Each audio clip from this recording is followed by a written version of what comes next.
that they can be a problem, and the remedy is learn about detoxification.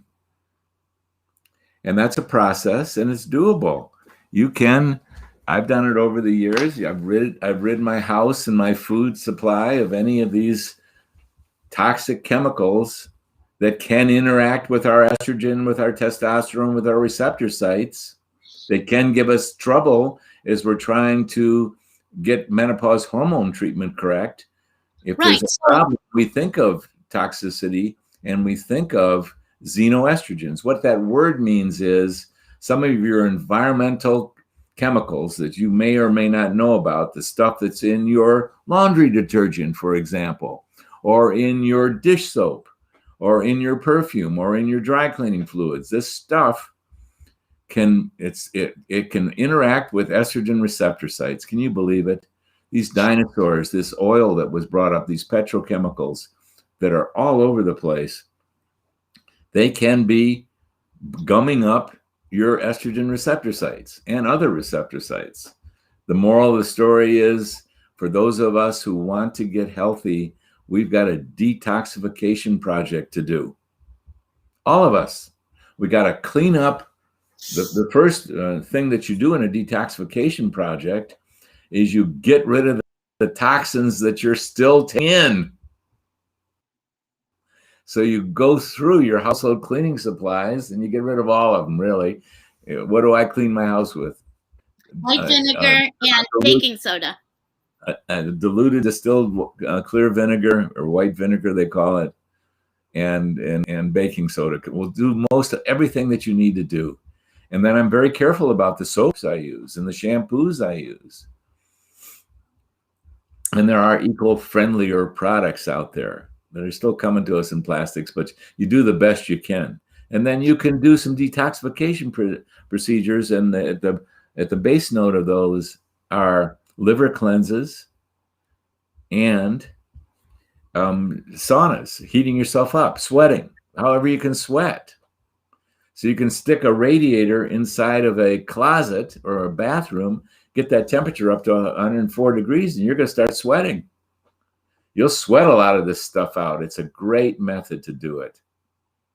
And sometimes, here's the thing, if you're detoxifying, you're getting sick in the process, otherwise known as a detoxification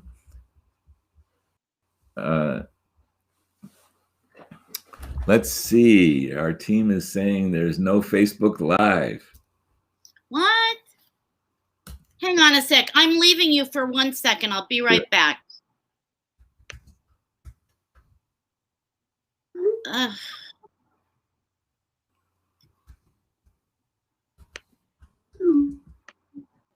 I'm back. I don't know why there isn't a Facebook Live. That's so weird.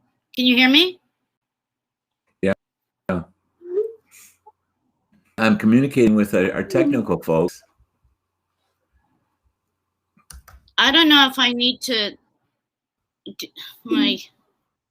it's already 20 to 8. We're good now, so we're just going to continue. We're going to continue. So the only other thing I want to say about detox is, if you're getting sick in the process of detoxing, you're just pushing the detoxification process too harshly. You're pushing too hard. Back down. Don't do as many things as long. If you're in a portable infrared sauna and you're sweating and you're in it for 20 minutes and you came out feeling so good, you went too long. You got to start slower and intensely. And we also were talking about exercise, and a woman had asked the question, was her hormones getting into challenges because of her super gym exercising? And so the short version of what I was saying is, exercise is fabulous. It's just about one of the best things a person can choose to improve their health. And the thing I recommend is do something that's fun. And or do something that's not fun. Just move. whatever that is. Get your heart beating and your muscles working. And there is an that people make these days more than I've ever seen, is they exercise too much. And that's called stress. Oh my, the very thing that you do to improve your health, injuring your health. And those muscles faster than they to go. Sore the next day. So pain the next day, ligament or a muscle, it takes the inflammation next day, you over down. And one of the things that you do is if you work too hard, if you exercise too hard, that's stressful. So you're going to call forth the biology of the stress response. And at the vanguard of that biology is you're going to use the adrenal hormones, adrenaline and cortisol. And if your ovaries are still working, you're going to recruit your estrogen and your testosterone, and it's going to be fabulous. Or if you're taking topical hormones and you're in menopause, you're going to recruit the topical hormones you're applying. So yes, you will throw them off. So the moral of the story is exercise to your heart's content and your heart's joy and the improvement of your health, but don't overdo it, or you're going to be recruiting those hormones. Right. And so like you said, ultimately you can know if you're doing the 24-hour urine hormone test. If you want to know, gosh, have I balanced my hormonal intake and my exercise program, and I really think my exercise program is cool and it's just the right amount, it's not too little. That's the biggest error that people make. And it's not too much because I'm not hurting the next day. It's just beautiful. It's the kind of exercise program I can do for the next 100 years. And I'm going to build my muscular strength and my cardiovascular, and I'll build the strength of my heart, and I'm on the perfect program. And then you can test your hormones if you're in menopause, by the 24-hour urine hormone test, not other tests, 24-hour urine hormone test. And we can see if you're in the range. So there's my answer on this glitchy technical day, because it's raining here in North Carolina. Look out my window, and it's raining. So that must be messing up the internet, huh? It is. It is. Unless it's my cats. It might be my cats too. Oh, it might be your cats. Nah. Nah. Cats are good for us. It can't be the cats, and so is rain. Can't be the cats. No way. My cats love these Facebook Lives. They would never do anything to hurt them. So we're going to have an interesting Facebook Live, I guess. Can we please visit DHEA? Yeah. What is it? Why do we need it? And what happens if we don't have it? Well, the body has about 1 zillion biochemicals. They all got names. And some of the strongest biochemicals in our body are our hormones. They're put out by glands. And you know the common hormones. You know testosterone, you know the estrogens, you know progesterone, you know adrenaline, you know cortisol, you know thyroid hormone. Well, DHEA is one of those chemicals that are put out by the glands. It's put out by both the ovary in a woman and the adrenal glands. Big time. In fact, milligram for milligram, there's more DHEA coming out of those glands than there is testosterone or estrogen. That's how important DHEA is. It's got a difference. And some people call it a prohormone. You don't necessarily get a symptom from DHEA insufficiency. If you have insufficiency of estrogen or you have insufficiency of testosterone, you're going to feel it. You're going to have symptoms and signs. DHEA, because it's involved in it's converted biochemically, and it gets converted, by the way, into estrogens and testosterone. Isn't that interesting? You don't get direct symptoms of DHEA deficiency, but we test. I've been testing people for our hormones for 25 years. I can tell you, just like every other hormone in your body, the older you get, since we're overworking our glands, the less hormones you're. So if a woman is 3 years into menopause, there isn't a single one of you that has sufficient DHEA or testosterone or estrogen or progesterone. Not a single one of you have got sufficient DHEA. Okay, no problem. Just take it. And part of our menopause method hormone programs, we replenish DHEA as well. And we do it, we just combine it in a mixture with testosterone is one way we do it. And DHEA is one of those hormones or prohormones that you can safely take by mouth. And here's a guideline for you women. Do not take over 15 milligrams of DHEA. Many of you are going to do just fine. You're going to test out properly at 10 milligrams. Some of you are going to need up to 15 milligrams. My mentor in DHEA, the venerable and wonderful and hilarious, funny doctor named Alan Gaby, medical doctor, such a special human being, told me decades and decades ago, listen, women should not be taking more than 15 milligrams of DHEA a day because you can take too much DHEA. So don't take more than 15 milligrams a day. And you can take it orally. It's safe to take it orally. And the best thing is that when you're taking DHEA and you're testing through the 24-hour urine hormone test for the testosterone, et cetera, we also are testing DHEA and its metabolites.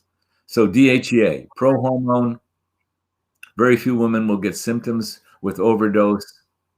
Very few women will actually feel alleviation symptoms by DHEA alone, but take it. We treat 100% of the women who are doing the menopause method with DHEA, 100%. And what is our final value? Since we can't tell by symptoms, we look at the testing results.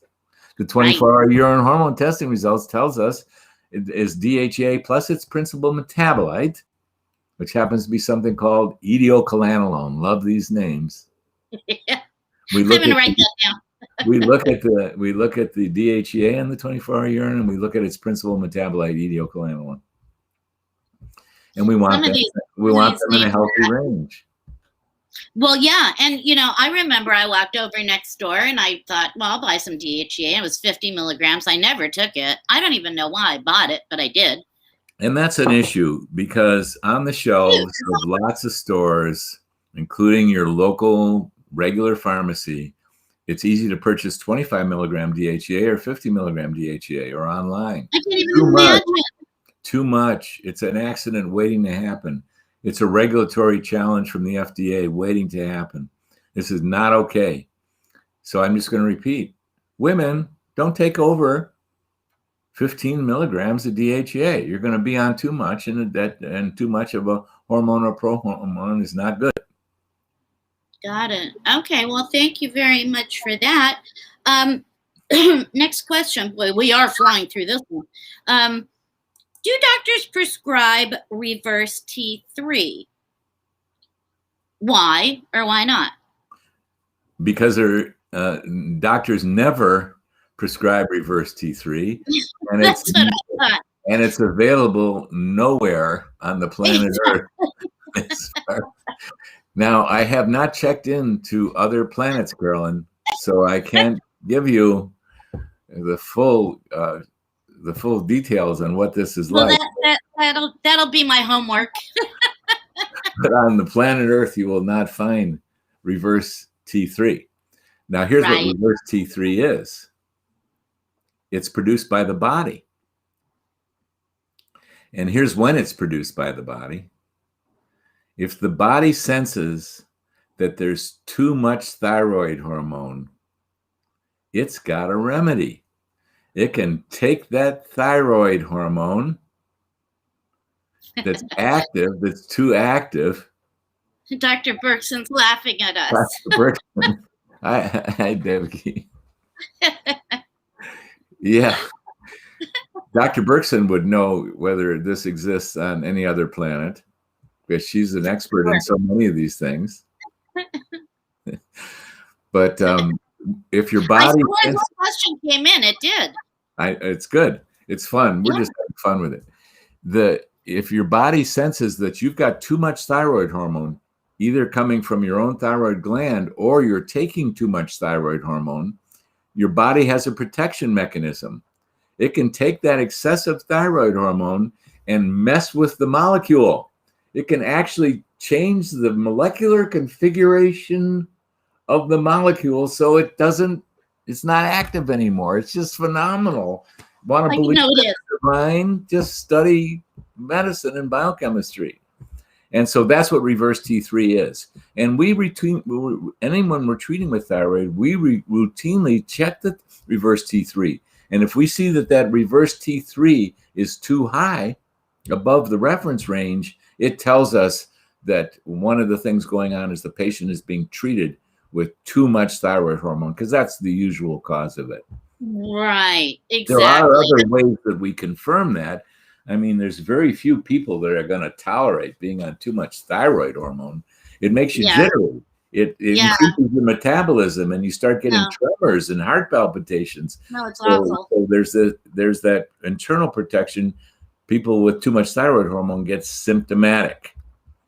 But another way to see whether there's a problem with thyroid as far as testing goes is we check out that reverse T3. Thank you for that. The question came in, and I know I sent it to you, and I put in parentheses like, interesting, because I'd never heard of anybody prescribing reverse T3. That would be like, I don't know, to me, prescribing, sex hormone binding globulin or something to me. But anyway, what do I know? I don't know anything. I do know I have another question, though. When estrogen levels are low, how is it that women can get uterine fibroids, cervical polyps, etc.? I mean, can this be due to, again, xenoestrogens, or could it possibly be due to low progesterone? And even though a woman is low in estrogen, maybe due to estrogen dominance due to that progesterone being low. You understand that question? Yes, and yes, and yes. There was some real information valuable in the question itself. Very, very bright woman. I'm going to say that when the estrogen was discovered to be low, that was much later in her life. But a young woman, for example, is at the peak of her estrogen output and her progesterone and her testosterone output at the age of 20. Yeah. If I had only known. Then it's downhill. Then there's the declines that take place, and they're not that consequential at first. And estrogen and progesterone are an exquisite balance. And one of the things that estrogen does is it stimulates a lot of stuff. Yes. And one of the things that progesterone does is it quiets that stimulation down. And here is an unfortunate, disfortunate occurrence that is ever so common. As these hormone levels decline, they don't necessarily decline in balance. In fact, it's a very common thing that the progesterone declines earlier and more dramatically than the estrogen. Yes. So even though you've got a declining estrogen situation, if that progesterone is going earlier and more significantly than the estrogen, the balance isn't there anymore. And the stimulatory effects of estrogen are not being balanced by adequate progesterone. Very common, and something that a lot of women can do something about. And I'm going to talk about that do something in just a moment. Yeah, thank you. Well, when even though you've got less estrogen, you still got a lot of estrogen if you're still menstruating. Yes. You have a lot less progesterone, and thus you could get overstimulation of the uterus. And that's one of the common ways that fibroids develop. You get overstimulation of the uterus from estrogen that's no longer being balanced by adequate progesterone, and you get a fibroid. And these things don't occur overnight. They take place over months, years, even years and years. So by the time you go to test your estrogen and you're in the perimenopause, you discover that your estrogen is low. Yeah, well, it wasn't how about the last 5 to 10 years preceding that blood test? It wasn't low. It was a little lower if you're still menstruating than it was when you were 20, but the elephant in the room is the progesterone could be a lot lower. How about like at 0? Yeah. Well, 0, that's an interesting point to bring up. If a woman is menstruating regularly, the likelihood is that she's ovulating regularly. And if she's ovulating, she's putting out some decent progesterone. Yeah. So if a woman is having precisely regulated periods, she can still have insufficient progesterone to balance the estrogen, but she's still putting out quite a bit of progesterone. But still, the progesterone can still be lower than the estrogen is, even when she's ovulating and she's putting out quite a bit of progesterone. Right. Now, And there's so, another situation that can occur when she stops ovulating. If she stops ovulating, you must ovulate to put out the robust amount of progesterone that comes in every cycle. And if she stopped ovulating, she is not producing any progesterone to speak of, just a tiny amount, to balance the rich estrogen environment. That's a real recipe for fibroids and other issues. And how do you know if you've stopped ovulating? If you've been a regular menstruator, clockwork, every 28 days or every 27 days or every 29 days, you're like clockwork. You are menstruating. You are most likely ovulating and thus most likely putting out some decent, if not rich, progesterone.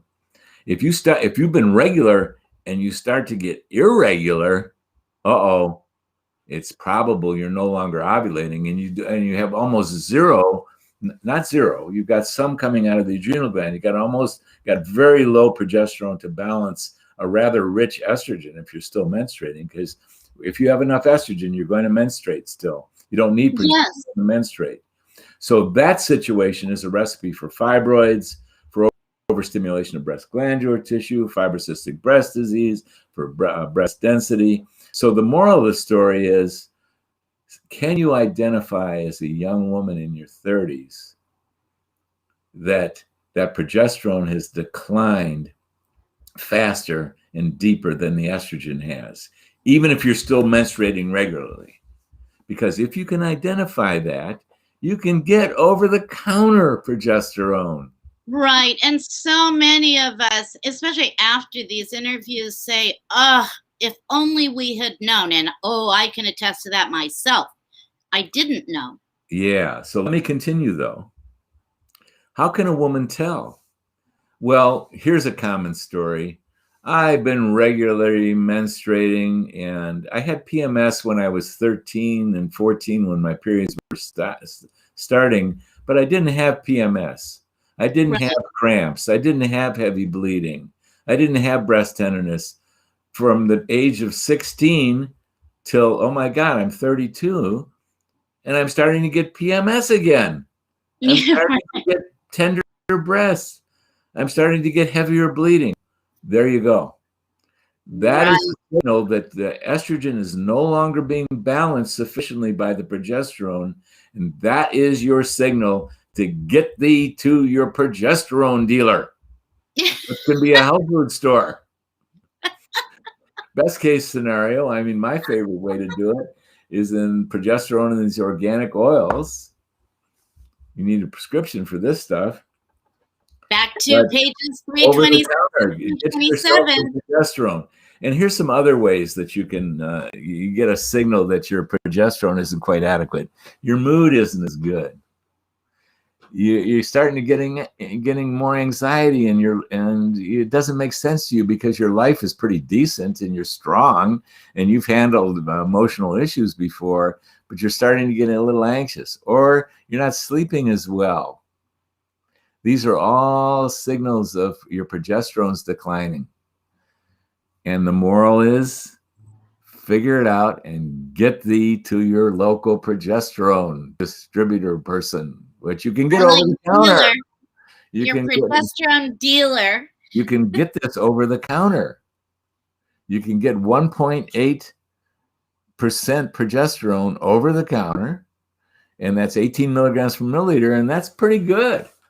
That's certainly going to do a lot of good for women in the early menopause. When you start thinking about this, if you're a young woman in your 30s and your periods aren't quite what they used to be, and you're getting a return of PMS and cramps, and your breasts are getting tender and your mood's getting funky, you're in the perimenopause. You're not producing as much progesterone as you used to balance that estrogen. That is ultimately a recipe for fibroids. So start that progesterone early on. I think it's one of the most important things that I have to say today. And we so much want young women to get to one, that you can avoid so much hassle. You can avoid hysterectomies. You can avoid these fibroids being developed if you pick up on early enough that you could be losing some of your progesterone, and you just get it over the counter and you start taking it. And there's a lot of safety to progesterone. You're just not going to take too much. If you take too much progesterone, you're going to get groggy, because progesterone is the great calmer. So what happens when you have too much of the great calmer? You get groggy. You get a little woozy there. So that you can always, progesterone overdose usually speaks pretty loudly. So you don't do the overdose. And Carolyn has posted up on the ins and outs of menopause a way to download for no charge a PDF version of our book, Happy Healthy Hormones, and we discuss this. We do. And I always say pages 326 and 327, because those pages, if you read from the back to the front like I do, they're going to let you know where you're at, in terms of feeling. And then we're getting a question: is there such a thing as an IUD of bioidentical progesterone? None that I know of. And there are IUDs that contain progestins, a molecule that we do not like. And we know the world expert on progestins. She's a scientist, Phyllis Brunson, and she has written about this. And IUDs can work without this. And sometimes you have to add another method of birth control when you're getting an IUD without progestin. So this is a whole other subject.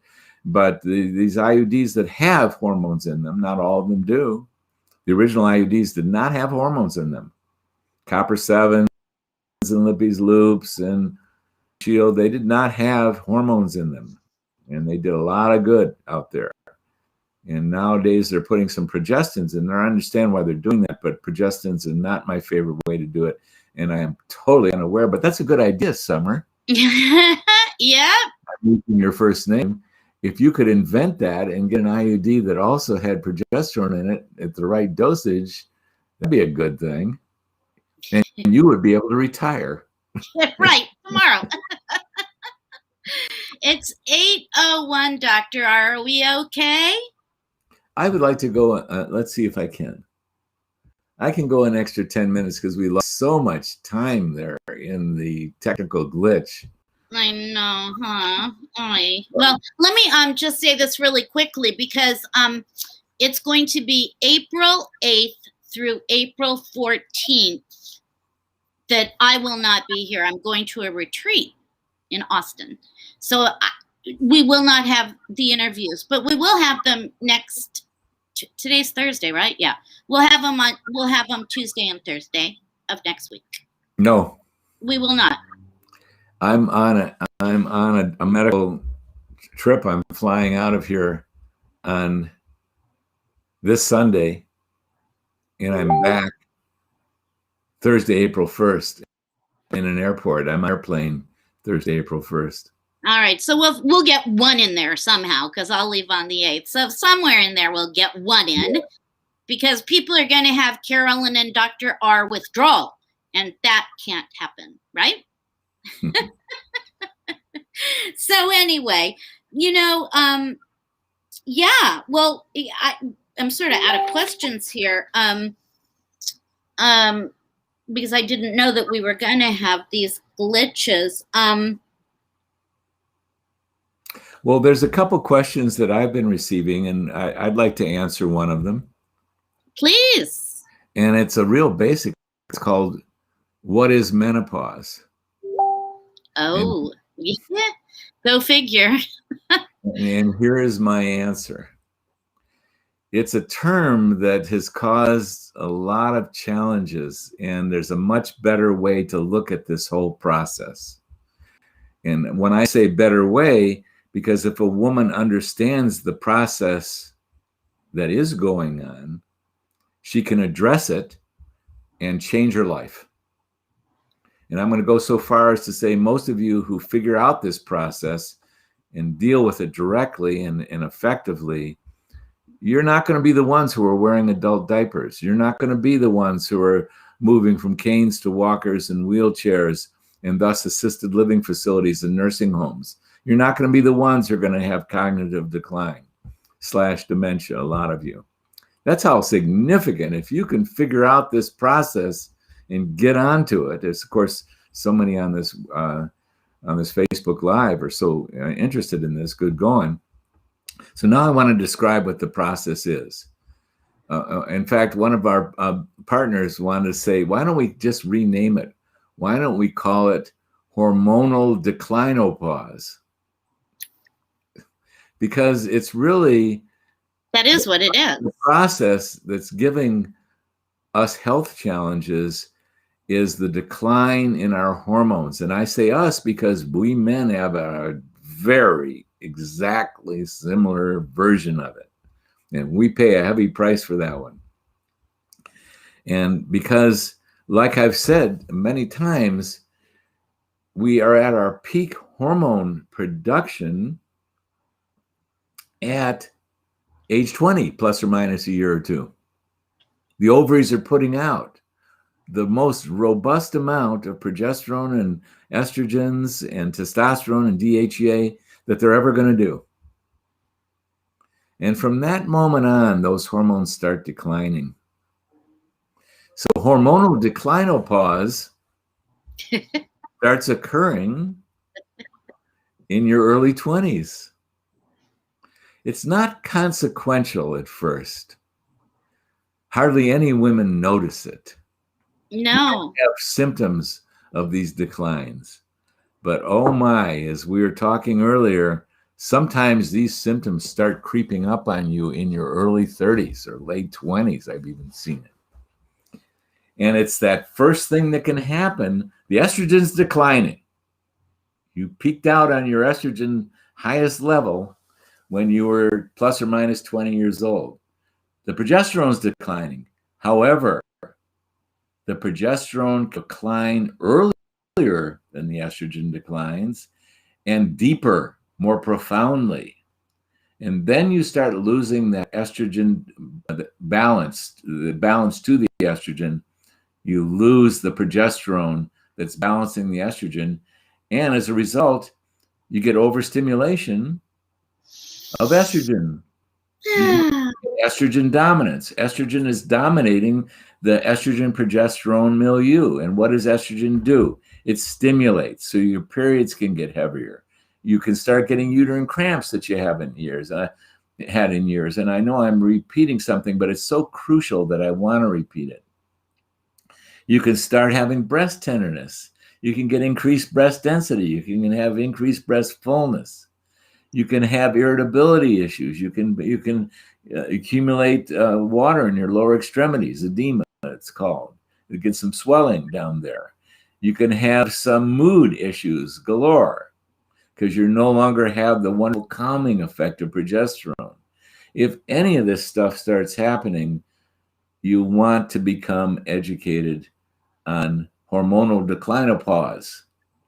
I wish that they would offer like a class on hormonal declinopause that you had to take. Like, and the great news is, as you identify this and as you're getting down to your main job, I'll define the main job in just a moment. Early on, you can find over-the-counter progesterone. It's everywhere. John Lee was the doctor who brought us this stuff, and one of his products is probably worth looking into. You can start addressing this imbalance early on, all by yourself. And you'll be fine. You're not going to hurt yourself by taking progesterone. And then your real job starts. Your real job is find an expert in hormonal declinopause. because there's a technical aspect that in not so many years, the over-the-counter progesterone is not going to do it for you. You're going to start getting deficient estrogen enough that you're going to want to get a prescription for estrogen because it's the only way you can do it. You want to get a prescription for Biest. Right. And by that time, you can shift to prescription compounded bioidentical prescription is what I'm talking about, progesterone. And then, oh my, your testosterone is going to be declining as well. There's a rare woman that they're going to get a little bump up in their testosterone as the estrogens decline. There's a reason why that happens. But these days, it looks to me like the main thing I'm seeing is androgen depletion too. So if your libido is declining, if your sense of well-being is declining as a woman, if you used to be just a seamless decision maker, and now you're pondering things a little bit much, and that decisiveness is gone, and that crispness of mood is gone. This can be an androgen deficiency, a testosterone deficiency. Your hormones are declining, and as these are happening, this is a whole other phase, and what do you need? It's imperative that you find yourself someone who's really knowledgeable about hormonal declinopause. Now, you won't find them in your yellow pages advertising under hormonal declinopause. In fact, I don't even know if yellow pages exist anymore. But I would like to introduce this new concept. Now, here's the other thing I want to say about hormonal declinopause. Age 22, peak hormone levels. Decline, decline, decline, decline, decline. The decline never stops. When you lose and then there's this momentous thing. There's decline, decline, decline, decline. And then there's this momentous thing that happens in the 40s or 50s. Major droppage. The ovaries stop producing stuff. But you continue to decline. When the ovaries stop producing stuff, hormones, that's when the period stops. And if the period stopped for a whole year, you are in menopause. So we'll use that term. That's but the thing that I want to point out is there's a steady decline, and there's something you can do about that decline in your 30s. You can get yourself progesterone, and then you can start going shopping for someone who's really expert at hormones, because those declines are monumental. So I'm a physician. I'm a doctor. I've been a doctor for 50 years. I've treated women in their 70s, 80s, and 90s. And let me tell you what happens to women in their 70s, 80s, and 90s. Not as many of them are not many of them are living at home. A lot of them are in assisted living facilities and nursing homes. In fact, that business is booming. And a lot of these women are in nursing homes because they've lost their strength and their ability to walk, and they've had to transition from walkers to wheelchairs, and they can't be taken care of at home any longer. They've lost their bladder control. So they're in adult diapers, and it's hard for their family to take care of them. So the most important thing about hormonal declinopause is what continues to happen over the years, but you can prevent all of this.